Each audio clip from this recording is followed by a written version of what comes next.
Hello and salam. Welcome to Muslim Viewpoint, a new podcast series powered by American Muslim Today, a groundbreaking nonprofit digital newspaper which champions civic engagement. AMT informs and empowers the diverse voices of almost 30 million Muslims here in the U.S. and other Western countries. I'm Maya Gaylor, and today we have an interview with Lina Barkawi, who is a Tatreez practitioner, preservationist, and now an educator based in Brooklyn. She fell into the art form by way of her Panamanian mother, delved headfirst into creating a Palestinian thobe from scratch, and now focused on helping other Palestinian women do the same. Her objective is to help fellow Palestinians reclaim Palestinian tradition, celebrate the beauty of Palestinian Tatreez, create something truly unique and beautiful, and tell their story on your thobe. Tatreez is tied to Palestinian history and the ongoing fight for liberation. The history of the Israeli occupation has directly impacted how Tatreez is practiced, and she is drawn to returning back to indigenous practices as her own way of supporting Palestinian liberation. She spoke to our reporter, Meher Jan. Yeah, absolutely. So, alaikum assalam. It's such a pleasure to be here. And anyone who wants to talk to me about Tatreez, I will make the time because it is my number one passion right now. So Tatreez is the Arabic word technically for embroidery. But a lot of people, when they hear the word Tatreez, they actually associate it specifically with Palestinian embroidery. And the reason for that is because Palestinian embroidery is quite unique compared to other forms of embroidery because we have this massive library that is known as being part of the Palestinian embroidery space that has documented for the last, over the last 100 years or so, the different motifs that Palestinians use in their embroidery. And so when you think about looking at Palestinian embroidery, it looks very similar. You can kind of identify Palestinian embroidery from other forms of embroidery. And I think that's kind of the reason the word Tatreez has been specifically linked to Palestinian embroidery as opposed to other forms. All right. Okay. That sounds interesting. And you've talked about how this form of art is going to help. It helps in reclaiming the Palestinian traditions. So, how exactly are you focusing on that mission, that vision of yours? How is it going about? Absolutely. So I guess the way I can best answer that is actually to take us a little bit back in time. So I did some research around Palestinian embroidery and looked over the past 100 or so years in terms of how it is practiced and how it is used. And when you go back to before the Nakba, so before 1948, when Palestinians were living in their original villages, the way that Tatreez was practiced was very much by the women in those villages, and it was done for themselves. So this wasn't something that was really popular to sell, for example. And this was also before the popular use of machine embroidery as well. And so pre-1948, the Palestinian tradition of embroidery was to do it by hand and for yourself. And so that was, in my personal opinion, that was stripped away due to the Nakba. So when the Nakba happened, all of these Palestinians were forcibly displaced, and we found that there were a lot of women who were looking for ways to provide for their families, and they had been stripped from their land, which had been, a lot of times where they were finding their I guess, quote unquote, income, not necessarily in the same way that we think about income today, but that was how they were making things work for their families. That was how they were feeding their families. And so when they were removed from their land, you saw that they were looking for alternative ways to support their families while being a refugee. And they turned to embroidery because that was a skill that they had, and it was something that people were willing to pay for. And so you saw this transition from the Palestinian embroidery being something that was done for yourself and in your free time and as a reflection of your own identity to being something that you offered as a product, and that was paid for and introduced basically capitalism into the Tatreez world. And so you saw this shift happen. And then over time, people began to learn that the Palestinian embroidery by hand takes a very long time. It's meant to be a slow process. And in order to meet the demand of people and get them Palestinian embroidery as quickly as possible, you see this emergence of more machine-made embroidery to help people have access to this art form in a faster and cheaper way. And so, as I'm someone who has practiced embroidery since I was young. I was maybe 12 or so when my mother taught me. My mother, who is not Palestinian, actually, she taught me how to embroider. And I didn't make the connection that there was this really rich embroidery practice as part of my other side of my heritage until a few years ago. And so that's when I started diving really deep. And so I already had kind of this, what is the word I'm looking for? I had this understanding of why it's important to do hand embroidery, because I had already been doing it. It was something that I valued.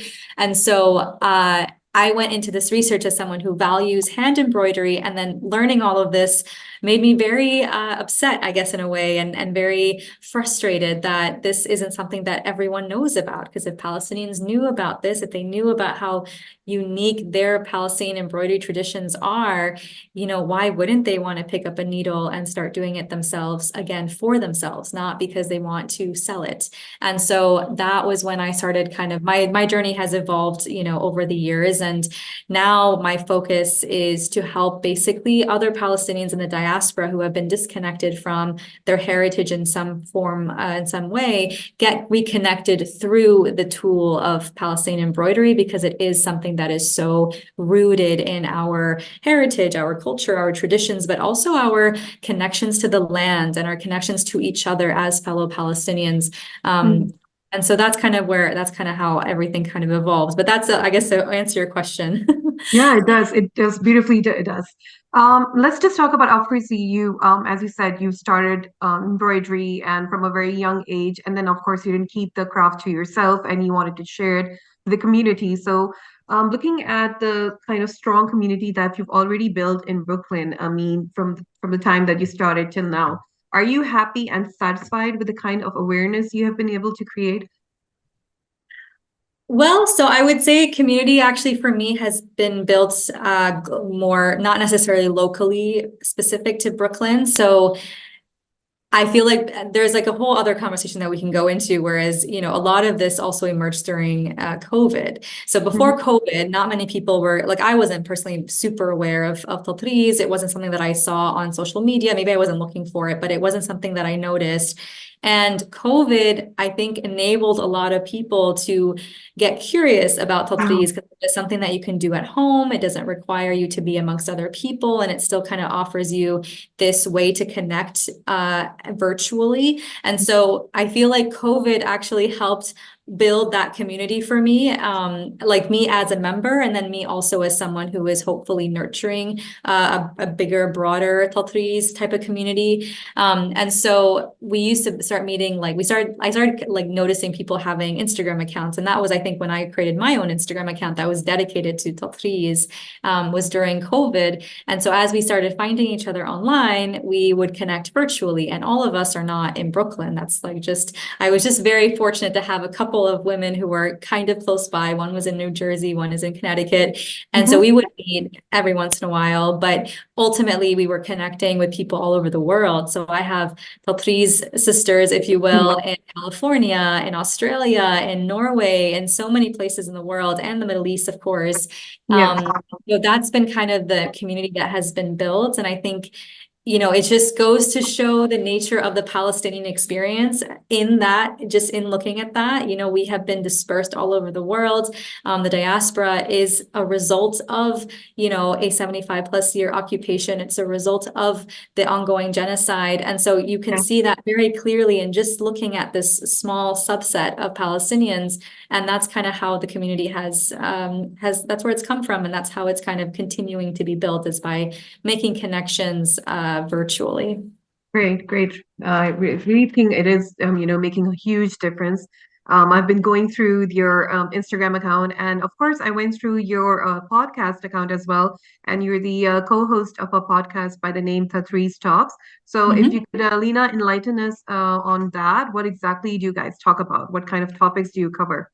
Yes, absolutely. So Tatreez Talk is a new baby of ours. We actually just launched this year in 2024. So I am co-hosting alongside one of my really good Tatreez friends. Her name is Amani. She's based in California and she runs a company called Min Amani Designs. She has fantastic designs and kits in case anyone is interested in learning more. And she, she came up with the idea and she reached out to me and she's like, hey, what do you think about doing a podcast on Tatreez? Mm-hmm. And I was like, tell me more, an excuse to talk about Tatreez, really. And honestly, that was kind of what it started off as. It was this idea that we just wanted to basically document these incredible and what we consider to be very magical conversations. And it also just enables us to meet more Palestinian Tatreez artists around the world and learn more about how they are practicing, how they are embedding it into their own art, into their own forms of communications. And that's kind of what it's become. And then the other aspect of that I was thinking about when she messaged me and as she started describing to me her vision of Tatreez Talk, the thing that came up to my mind was like, how cool would it be to have something that has a Palestinian voice, a Palestinian narrative that you can listen to while you're stitching. And so that was kind of the other piece of it that I was really fascinated by was, I typically will listen to audiobooks or podcasts as I'm doing my stitching. And, I haven't heard a Palestinian voice in those scenarios. And so this was kind of an opportunity to not only talk to just really incredible artists and people who are doing really fascinating things with Tatreez, but it's also a way for us to help someone else continue their practice of Tatreez. Like if they can dedicate 45 minutes or so each week to their Tatreez practice, those projects are just going to be just incredible. We'll see a huge, I guess, view of so many different art and so many different projects that we wouldn't have otherwise if they didn't have that opportunity, that excuse to spend some time stitching. So we interview, like I said, Tatreez artists. We Mm-hmm. also just interview your average person who's just doing Tatreez for themselves. So we have some, they are artists in their own rights, but they're maybe not necessarily with a huge public presence. So, people who are just creating their thobe for their upcoming wedding, that's going to be that's going to be a podcast interview that we have coming soon. Someone who just loves giving Tatreez gifts as well. So talking to her about, who does she gift to and how does she design with that person in mind and put so much love and time and energy into this project that person will then remember for a very long time. So these are the types of individuals that we want to, have on the podcast. And we're super excited. It's been such a wonderful, I guess, launch, if you will. We've had 5 episodes. The 6th one is coming up this week. And every conversation just gives me in particular, I know Amani feels the same way, but it just gives us so much joy. And listening to the podcast again later is just like, oh my God, I love this art so much. That's Definitely. beautiful. That is beautiful, Lina. That is. Okay, just one more thing. We were talking about how this art form is obviously playing a huge role in bringing Palestinians around the world together, to be able to communicate, to be able to remain, endorsed in your roots and to be able to appreciate it. But if you look at it from another perspective, that if you want to create a larger kind of emphasis and want people from different backgrounds to be able to understand the plight of Palestinians. Do you think that is something that your, talk show or your podcast or even just your, Instagram channel, it is? Do you think it's going to be able to achieve that, to be able to create clear misconceptions and be able to make everyone from different backgrounds understand what exactly is happening in Palestine is not something that just happened right now, and as you Yeah. said, it's like decades of history there. Do you feel like that you would be able to create that kind of a platform anytime soon when everyone from around the world is going to sit and listen and be able to understand through creativity, through art? Yeah, absolutely. I mean, I've had people already message me like saying, wow, I did not know that this type of experience even existed, just because they have like right now, I would say probably a lot of our listeners are either people who are familiar with Palestine, Palestinians themselves, of Mm, course, or people who really value embroidery. And a lot of these people who embroider are really, really curious about this beautiful form that they had no idea existed. Like I think nowadays globally, a lot of people in the embroidery space, they recognize Ukrainian embroidery. And so when things happened in Ukraine and Russia, that was a really big conversation that people were having in the embroidery space. And it made a lot of the people who work with embroidery yeah. feel empathy towards Ukrainians. And so now it's like, when we think about the Palestinian embroidery, a lot of people don't know that it exists. It's not something that is mainstream. It is not something that people really understand about. And it's also different from Ukrainian embroidery in that it's not just a identifiable type of embroidery, something that you can recognize as being Ukrainian. Hmm. It has a history that is really, really rooted in this fight for liberation, in this fight for freedom and justice in Palestine. Because if you look at the history from a Tatreez perspective, it Yeah. is very much embedded, and that comes out in all of the different conversations that we have. So, for example, like a lot of the people who will come onto our podcast, they will talk about how, they wish that their grandmother could have taught them Tatreez, but she wasn't able to because of the occupation, or you hear about how Tatreez was used as a very direct form of resistance by Palestinians in the West Bank over different aggressions that have been conducted against Palestinians by Israel. So you have like the history is just so rich, just from a Tatreez perspective, and all of those types of stories are really hard to hear if you don't have some sort of platform to kind of take Yeah. them in, and in a way that is you know easy to accessible, I guess, if you will. So that's what our hope is through the podcast. I mean, I think from like my own personal accounts perspective, I like to share all of the different designs that I do. My designs are influenced and inspired by the Palestinians that I am seeing, on the ground or in history or in my day-to-day life. And I think through that, art historically has always been a way of communicating past, these political debates that, typically only have one side of the conversation kind of present. And art is a way that you can actually, communicate that there is an entire other side. There is an entire people who have other lived experiences that matter in this particular debate. And so that is kind of my hope. So like my most recent design, for example, is it's a design of a watermelon, but within the watermelon has motifs from across historic Palestine. So the one of the reasons that the motifs are so unique is that you can trace them to their original villages, which a ton of them have been erased due to the creation of the Israeli state. And a lot of them are currently being erased due to occupation and due to settler colonialism. And so I intentionally put a series of motifs that spanned across historic Palestine to really showcase that we come from all of these different villages and they all matter. And the idea that they're in this watermelon, shape is this idea that, we are not free until we are all free. So this watermelon for me, and it has been something that has come out of the Palestinian resistance movement for the last few decades, is a representation and symbol of liberation, and a fight for, resistance against occupation. So yeah, I mean, 100%, I guess, is the short answer to your Yeah, question. yeah, that was great. I just wanted to ask you, I mean, you're describing this and I'm just thinking about it in my mind. Okay, this is how she designed it. And as you said, motifs from all these different villages representing the different sides of Palestine.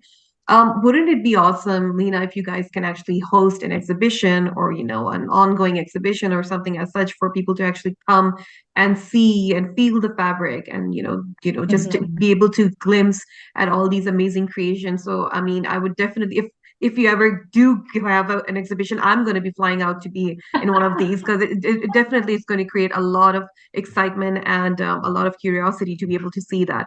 So, hands Absolutely. off to you guys and your community members for doing something so meaningful in such a beautiful way. Obviously, the kind of crisis we are in right now, I don't know how people even sleep because every day is such a hard day to wake up to with the kind of news that we have to see and hear. So when it comes to Gaza's plight, which is continuously worsening, Lina, what is that nudge of hope or, a shimmer of hope that you have in you that makes you feel like, if you know what, better days are coming and Palestine will be free? How do you give yourself that kind of a boost every single day to be able to get up and do what you do? Yeah.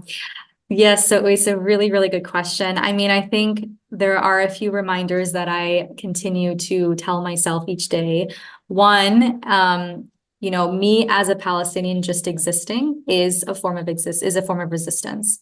So even if it's a terrible day, even if I'm not in the mood, even if I'm getting angry at every single person at work, I am still being Palestinian just by being there. And that in of itself is a form of resistance as long as I identify as Palestinian. So like that's like the first one. The second one is I remember, early on in the aggression against Gaza, there was this really beautiful a very sad but very beautiful voice recording that was going viral. And it was this woman in Gaza who was talking to one of her family members who was outside of Gaza. And her family member was telling her, I'm so, like, I don't know what to do. I'm so sorry. Like, I don't know. I can't help you. Like, I want to help you. I please, like, what can we do? Give me something that I can do. And I thank every day that I'm not in that situation. And at the same time, my heart is breaking every single day because you're in that situation. Somebody's in that situation. And I think it was her grandmother. This woman responded to her and she's like, you know what? I'm so sorry that you're not here. I'm so sorry that you're on the outside having to witness this. And Yeah. so this like change in mindset, like she is thanking God that, that she is there in Gaza because she can't imagine what she would do if she was outside of Gaza. Like, what are we supposed to do Yeah. witnessing? It's the most awful feeling. That's not to say that I don't want anyone to be in any of these situations, of course, but Yeah. it was just like this way of thinking that was so transformative for me as someone who has from a mindset of someone who has lived through these aggressions year after year. Like this is not the first time, as you know, and Yeah. like to have this kind of thinking and to have this much faith in your God and in the future and like what matters is so powerful. So that was like another thing. And then the other thing I'll just mention because it's kind of fresh in my mind. I was listening to this podcast episode and it was featuring an indigenous person in Australia, actually. So she's not Palestinian at all, but they were talking about Palestine and how, it matters to every indigenous person out there. And the thing that she was talking about was, one of the things that she looks to when she's losing hope or when she's feeling restless or whatever, is she just literally goes outside and witnesses nature and thinks about who actually documents Mm. everything that happens in life. We as humans are so limited. Our life here is so limited, but the trees are here that live longer than us. They are the ones who are capturing everything. They will see this through to a free Palestine. It may not be in our lifetime. I hope it is, because I would love to witness that, but it may not be in our lifetime, but it will happen because that is the natural way of life. Things, the good will always overcome at some point. And so thinking about just like looking at nature and Yeah. how insignificant, we are. And I Mm. think as Muslims, this is also something that we're taught as well as Yeah. like, remember, like you are nothing. I mean, Yeah. I don't mean that in a bad way, but like really we are so Yeah. It was insignificant. And truly, it's a truly. reminder, that we will get there as Mm. a world, as a dunya. It's maybe not in our lifetime, but we will get there. And that, gives me some hope because all of the Palestinians who came before me have been fighting this. They have been pushing and Mm. they have been pushing. And to be in a moment when I still have access to all of that knowledge and I have access to all of that effort and that fight for liberation and that heart and faith in God, like that to me is just all I need to continue going because I can then put my own mark as my own individual, in my limited time on this earth. And that's all we can do. At the end of the day, we are limited, we are insignificant, and we are human. So Yeah. I think those are the things that I remind myself every day. Thank you for joining us this week. Be sure to follow us on Instagram, Twitter, and TikTok at American Muslim Today. If you'd like to read more about this story and access more digital content, feel free to check out our website, AmericanMuslimToday.com. We'll see you next week on The Muslim Viewpoint.